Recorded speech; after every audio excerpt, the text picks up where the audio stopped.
I'm Aryeh Schwartz along with Rachel Galligan, and welcome to the Winsidr Show, where it's all about the W. This episode is an exciting one because we have an honored guest, a WNBA great, a player who gave new meaning to the term razzle and dazzle. But she also continues to help grow the game as an agent. We welcome to the show Ticha Penicheiro.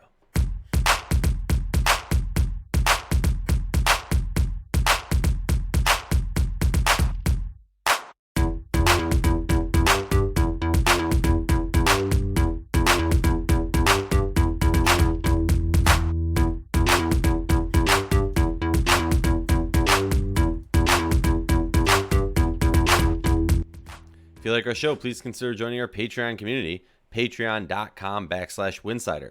For less than a cup of coffee a month, you can directly show support for the hard work we do covering the W. And don't forget to see our amazing staff's written content on winsidr.com. That's winsidr.com. And also remember, downloading the episode makes your listening experience better, makes our stats look better, and allows us to continue doing this important work. Very excited to get into this one. Ticha, you're a WNBA legend. We're extremely happy to have you back on the show, and you're one of the biggest WNBA agents out there, which I think is an amazing aspect of, often we hear about WNBA players getting back into coaching, but you did a different avenue, and we'll get into that, but I'm curious, the WNBA season has just started. We're a week and a half into the season. What are your initial thoughts of this crazy, wild season? Yeah, I think it's going to be a crazy wild season. I mean, it's just started, so obviously you have to look at New York being 3-0 after last year having the tough summer they had. Obviously, Sabrina just got a first triple double, and I think it's going to be the first of many. And then you have to look at Indiana being 0-3, Minnesota also 0-3. So, but it's just the beginning. I mean, and just like I tell my players, don't get too high or too low after a win or a loss. I mean, we are maybe 3 games into the season. Some of the teams have played most 3 games, and it's too early to really like criticize and start nitpicking about players or teams. A lot of the teams are still not even complete yet. A lot of the players are still coming from overseas, and especially with COVID protocols, things are a little bit delayed this year. But yeah, I think it's going to be a wild season, and I think the championship is definitely up for grabs for anybody to take it. All right, everyone, did you hear that? One of the greatest of all time pretty much told you just to relax. Everything is okay. It's so funny watching some of the reactions out there and just some of the thoughts, especially, I mean, as we're recording this is Friday. Minnesota started out 0-3, and there's definitely some chatter going around, but like you said, these teams aren't even fully complete. A lot of teams are still continuing to gel. I really think these first few weeks are kind of it takes a while. It takes a while to kind of get a pretty good grasp on what's going on in the league. And right now, I mean, in my opinion, it's really up in the air. But I want to ask, what are some of your biggest reactions? Some of the biggest surprises? I think for me, you talked about Sabrina's triple double. I think we all were expecting that. Not to take away from how incredible that is. I think she could have like 6 or 7 this year, to be honest with you. But what are some of the other reactions that are some of the biggest surprises? Well, like I mentioned, I think Minnesota. I mean, but again, Kayla McBride literally jumped off the plane and she went to play. She didn't even practice. This is Right. a new team for her. She And she had a great game, Yeah, too, in she that one. did. I mean, she literally was studying the plays on the plane back from Turkey, and just so Wow. she could try to play. And then she was allowed to play because she just had COVID in Turkey, so she didn't have to go through the 6 negative tests. So uh, and again, I think to me right now, I would say New York is the biggest surprise, just Sure. because they are 3-0. But they also played Indiana 2 times. I mean, I don't want to talk bad about Indiana, but it is what it is. They are 0-3, and they also one of the teams that, like last year, struggled a little bit. And everybody's just trying to find, their chemistry and trying to, incorporate the new players into the system. So like I said, it's too early to to really start talking, bad stuff about I mean, I, anybody. I do But want to I do want to ask one thing, not to before you jump in, Arya. Did you see the game with the Tarazi game winner, and then the clock stopped and everything happened? What yes, what were your thoughts on that? I was mad. I mean, you playing at home, and that's supposed to be your person that is at the scores table. Like, what's happening? You have one job.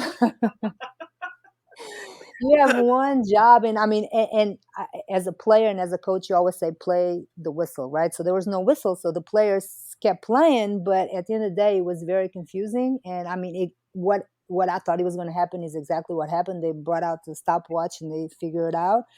I mean, and that is just deflating. You know, they had that game, they could have won, and but unfortunately, you know, errors happen, and I think the refs actually handled it the right way. And then they still had time. It was like 1.2 seconds or something like that, and they just couldn't get a good shot. McBride ended up dribbling and then just shooting a off balance Yeah. three.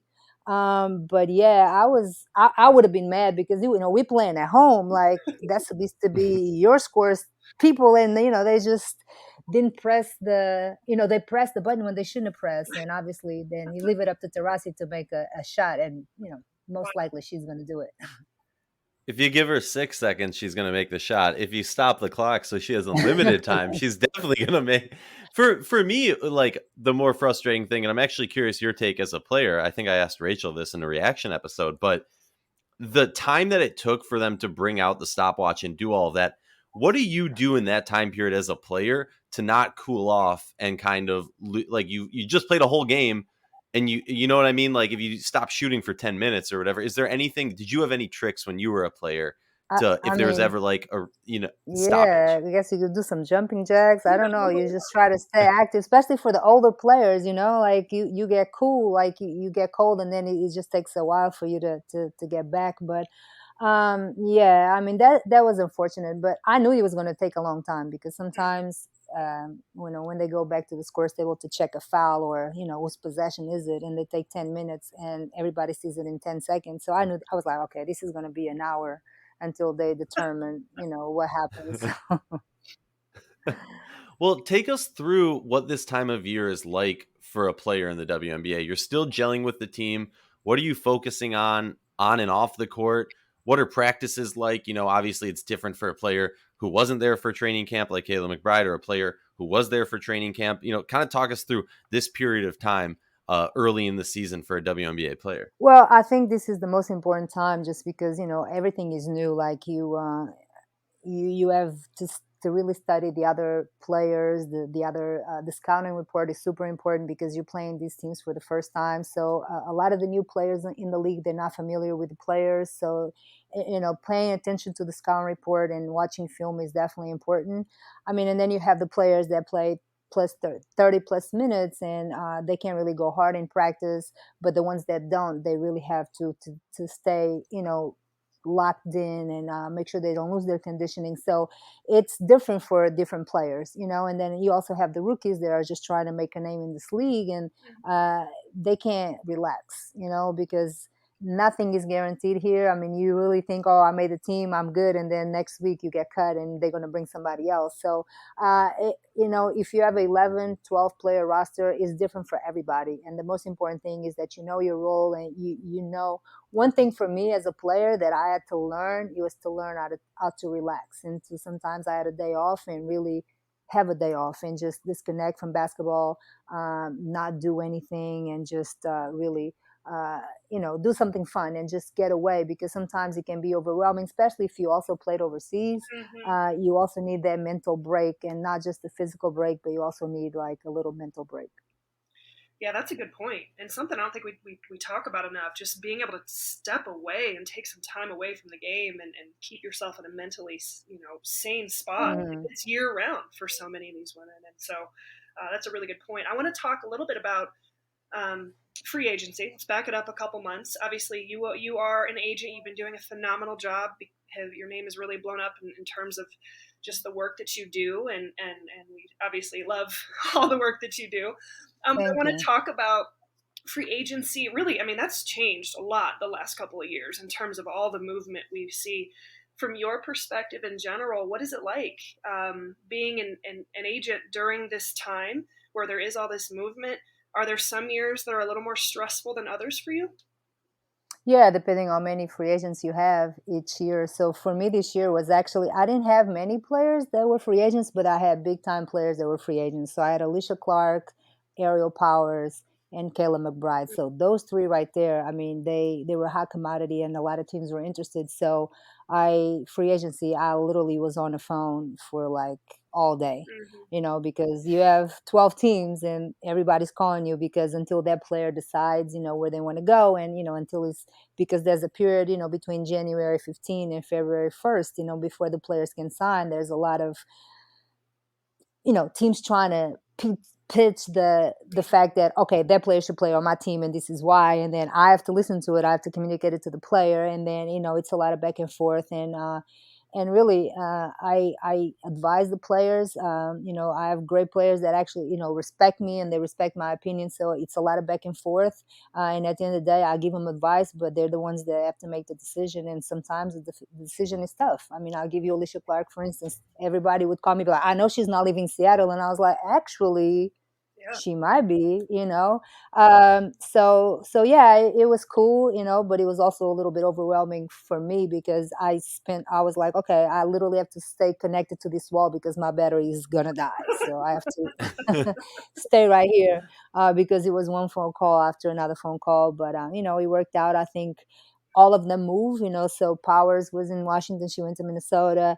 Alicia Clark was in Seattle, came to DC. Unfortunately, she got hurt overseas and she got suspended for the year, which, it's tough, but it's part of the business. And, Kayla McBride was with Vegas and now she's with Minnesota. So, You know, Rachel, I just want to hop in real quick. Well, first of all, I want to give a great reference to we need to re-explore the whole ambassadorship program because too many WNBA mm, players are getting hurt overseas. don't get me It's a started on horrible that. issue. Where I just anytime anything near it gets brought up, I always like to bring it to the airwaves. But I do want to ask you because I saw something really cool that Ariel Powers published.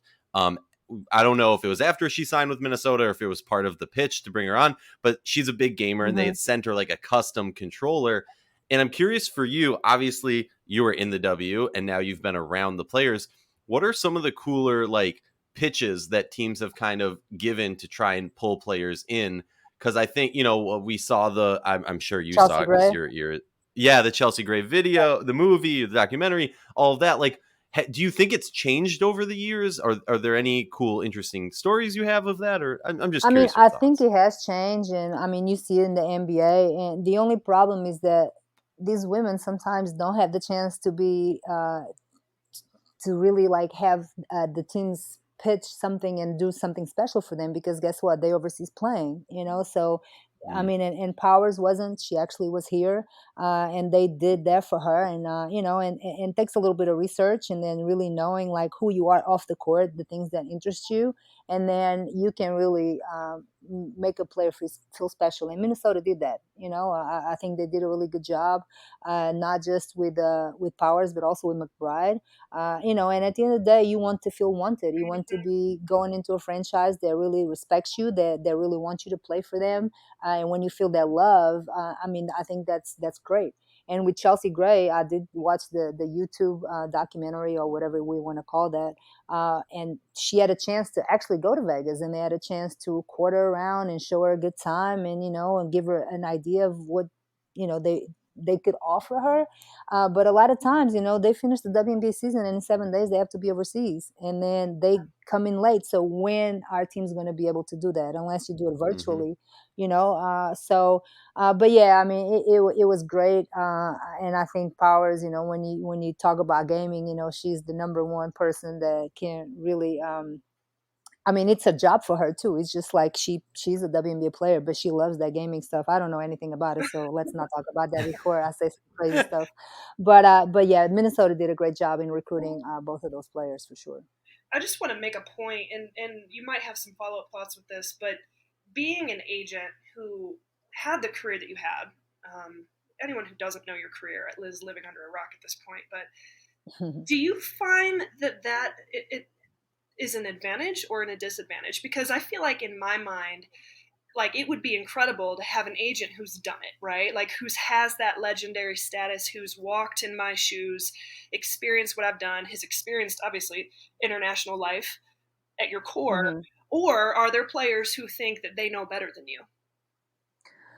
Uh, I, I think if I was coming out of college now and I had to pick an agent, I definitely would look at myself as Sure. somebody that I would want to represent me, just Right. because, Too. and I tell these players, I'm not just your agent, I'm a mentor, because I literally have done everything that you are about to do, that you want to accomplish, not Yeah. just WNBA but overseas, and the overseas life is tough. Sure. So I can't really give advice because I've been there. I literally have been in your shoes. So I think that's important. And I mean, sometimes, like, I don't want to just look at the fact that I played. I think I want to look at my character and who I am as a person, and the fact that I've worked really hard to create a good reputation. I think I did that when I played. And I think when you hire an agent, I think it's important that you trust this person and you know that this person is going to have your back, is going to be always, honest with you, and he's going to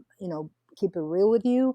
And I think I do those things. So to me, it's like, yeah, I mean, I think my career was important, but I think the fact that I think I am a trustworthy person, and I think I have a great reputation, not just around the league but also overseas. And I try to be the best agent that I can be, and that's sometimes being very, and sometimes is being brutally honest with these players, which they need, and sometimes you just got to choose your words wisely, Yeah. the way you talk to them. And the ones that want to listen and the ones that respect you, they want you to be honest with them, and Yeah. that's exactly what I try to do every day.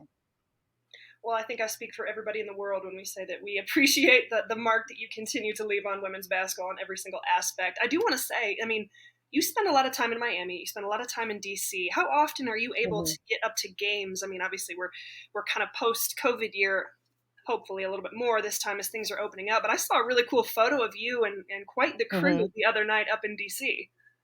Yeah, it's cool because so yeah, during the summertime I spend a lot of time in DC, and I try to go to all of the home games. I didn't even know if I was going to be able to go because I was like, it's COVID. I don't know if they're Right. going to have fans, so everything is a little bit of a question mark this summer. We're kind of just trying to navigate, one day at a time.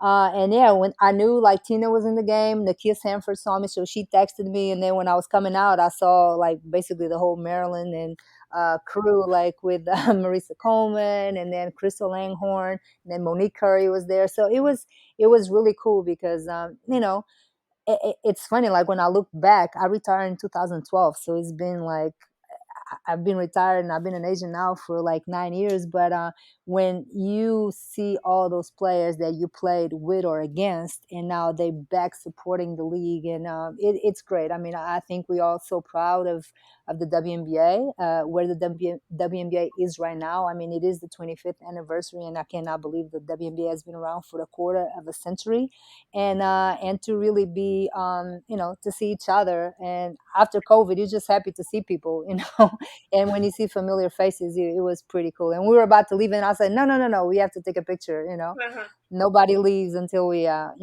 capture this moment of a bunch of OGs supporting the league. So yeah. I'm sure that most of the conversations you have with the OGs, you can't let us into. We didn't play in the league long enough. We're not the OGs. I get it. But what are those conversations like? Because so much of I mean, the W hasn't changed, but the W has Hmm. changed, and the world around the W has changed. I mean, are the conversations like, man, I wish we had this many games on ESPN, or like, man, I wish we were making this. Like, what are the conversations? Are they just about basketball, like, holy crap, this player is really good? Or, No. what are the conversations that the OGs have? If you Basically, can share a little I bit. mean, I know people say to me all the time, like, Tisha, if you play when there was social media, oh my God. Right. So it's like we play Right? without social media. Like by the time I retired, Twitter was coming around and Instagram was just starting. So we didn't, these players, they understand that they can market themselves. The Instagram and the Twitter and TikTok. I can't even keep up with all the scrap that they have and they use. But it is a way for you to really promote yourself if you know what you're doing and you do it in the right way. The sneaker culture has taken the whole. Not, I mean, I remember we had dress code, and I wore heels and basically like nice Wow. suits to the game. And now you see all types of different personalities and really players showing their personality through what they wear. So yeah, times have changed. I mean, but again, we know that times evolve, and I know that I can speak for myself, but also speak especially for the people that I just took the picture with. We are very, very proud of the league, of the strides that we have done as a league as a whole, and we are also very proud and honored to be, the pioneers. Some of us were there from the beginning. I mean, Tina Thompson was obviously the number one pick in the WNBA. So we are part of history, and we understand that the league stands on our shoulders, and we are proud of that. Real quick, actually, I had one more follow up. How often does like someone like Tina Thompson or maybe you talk a little smack about? Remember that one game when I had that crazy pass behind the back and we beat you by 20? Like, does that ever get brought up, or is that like, all right, let's leave that in the No, past? I don't think so. I think we talk about like the players now and the current state of the league, but I don't think we talk much about what we did in the past. I know I don't. I mean, sometimes my memory's bad too. I'm like, what I did, what I don't remember. So. Well, you mentioned kind of the growth of the league, evolution of the league over all this time. It wouldn't be a show with you if we didn't talk a little international basketball.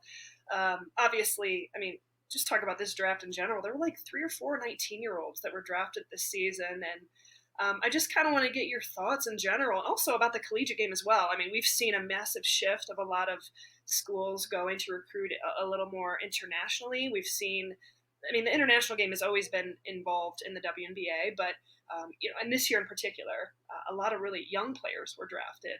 I want to know your perspective or thoughts on just the global game, and kind of the growth and what's the correct word? I guess integration of the international Mhm. style into the league right now. I mean, yeah, just like the NBA. This is the best league in the world. The WNBA is, and obviously the NBA is. And when you have the best league and the most competitive league, you want to have the best players, and that Yeah, it's not just American players, but it's worldwide. I mean, even in the NBA, I mean, you saw the last two MVPs were European. It was Giannis. This year it might be Jokic, so it's another. And then Luke is coming, so it's like it's really the league that wants to have the best players, and that's worldwide. I mean, I'm excited to see her walk the number two pick, and when she she just got gets to here. suit up. Yeah, when she gets to suit up for Dallas, so she was having visa problems, and I'm excited to see her play here. And absolutely, the game is growing. It's not just the little young girls, the American young girls that want to play in the WNBA. There's a lot of European young girls or Australian young girls that also dream about playing in the WNBA. So the WNBA is a world brand, just like the NBA. People watch it all over the world, and little girls dream of playing here, and we see a lot of the best players in the WNBA are also international. So we just saw Lauren Jackson going into the Hall of Fame and being inducted, and she was one of the top players ever that this league has had, and she's not from over here either. So it's great that the WNBA opens the doors to everybody that has the talent to play in this league. So obviously I'm an international player, and I'm a little bit biased, but I definitely love to see everybody coming over here, and playing, being able to play in this league, being from overseas. Support for the Winsidr Show is brought to you by Manscaped, the best in below the waist grooming. Manscaped offers precision engineered tools for your personal space.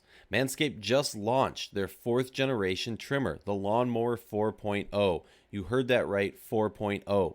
Join over 2 million men and women worldwide who have trusted Manscaped. With this exclusive offer, you can get 20% off and free worldwide shipping with the code WINSIDER20 at manscaped.com. I'm one of the first to try the new Lawnmower 4.0, and I'm blown away by the performance. The craftsmanship and detail are next level. Manscaped engineered the ultimate body trimmer by focusing on intelligent, functional, and incredibly comfortable grooming experience. Their 4th generation trimmer features a cutting-edge ceramic blade to reduce grooming accidents thanks to their advanced skin-safe technology. I now feel confident in safe shaving, and so will you.